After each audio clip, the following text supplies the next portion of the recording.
1972 വന്യജീവി സംരക്ഷണ നിയമം ഭേദഗതി ചെയ്യണമെന്ന് ആവശ്യപ്പെട്ടുകൊണ്ട് കേരള കോൺഗ്രസ് MLA-മാരുടെ നേതൃത്വത്തിൽ ഡൽഹിയിൽ നടക്കുന്ന ധർണയുടെ ഉദ്ദേശ ലക്ഷ്യങ്ങൾ വിശദീകരിച്ച കേരള കോൺഗ്രസ് ജില്ലാ കമ്മിറ്റി സംഘടിപ്പിച്ചിരിക്കുന്ന ജനകീയ യാത്ര കൂട്ടിക്കൽ ഗവൺമെന്റ് ചീഫ് ഉദ്ഘാടനം ചെയ്തു.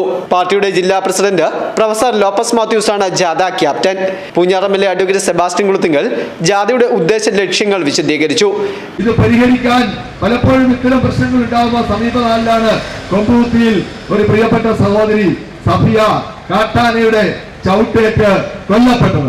അതിന് ഏതാനും മാസങ്ങൾക്ക് മുമ്പാണ് കണമലയിൽ 2 കർഷക സുഹൃത്തുക്കൾ തോമസും ചാക്കോയും 2 കർഷക സുഹൃത്തുക്കൾ കാട്ടുപോത്തിന്റെ ആക്രമണത്താൽ കൊല്ലപ്പെട്ടത്. അങ്ങനെ സമീപനാളിൽ തന്നെ നമ്മുടെ നിയോജക മണ്ഡലത്തിൽ മാത്രം 3 മരണങ്ങൾ. അടുത്ത നാളിൽ നമുക്കറിയാം എളങ്കാട്ട് ചത്ത ഈ ഒരു പുലിയെ കണ്ടെത്തിയുണ്ട്. ഈ പഞ്ചായത്തിൽ ചത്ത പുലിയെ, അതായത് ചത്തതായോണ്ട് ആർക്കും ഉപദ്രവിച്ചില്ല. ആ നിലയിൽ ഏറ്റവും രൂക്ഷമായ വന്യമൃഗശല്യം. കുറച്ചു നാൾ മുമ്പാണ് ഒരു കാട്ടുപോത്ത് നമ്മുടെ കോഴിത്തോട്ടിലെ മനക്കച്ചിറയില് വന്ന ഭീതിജനകമായ അവസ്ഥ സൃഷ്ടിക്കുകയും അവസാനം അത് വണ്ടി ഇടിച്ചു ചേർത്തു. അപ്പൊ ആ നിലയിലൊക്കെ ഉള്ള സ്ഥിതിഗതികൾ, ഇതിനൊക്കെ പലപ്പോഴും ജനങ്ങൾ രോഷം കൊള്ളുന്നത് സംസ്ഥാന ഗവൺമെന്റിനെതിരെയാണ്.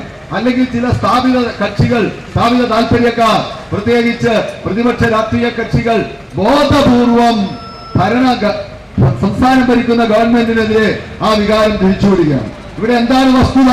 വസ്തുത എന്ന് പറയുന്നത് സംസ്ഥാന ഗവൺമെന്റ് ആകെ ചെയ്യാൻ കഴിയുന്നത് പ്രതിരോധ സംവിധാനങ്ങൾ ഒരുക്കുക എന്നുള്ളത് മാത്രമാണ്. വന്യമൃഗങ്ങൾ ഇങ്ങോട്ടേക്ക് കടന്നു വരാതിരിക്കാൻ അത് സമ്മേളനത്തിൽ advocate Sajan Kunnath, George Kutty Agasthi, Philip Kuzhikkulam, Ouseppachan Valiplackal, Bijoy Jose, Jolly Madakkukuzhi, Mariyamman teacher, Jessy Jose, Johnykutty Marthilakam, Sumesh Andrews, TJ Mohanan, Sajan Arakkulam തുടങ്ങി നിരവധി പ്രമുഖർ സംസാരിച്ചു.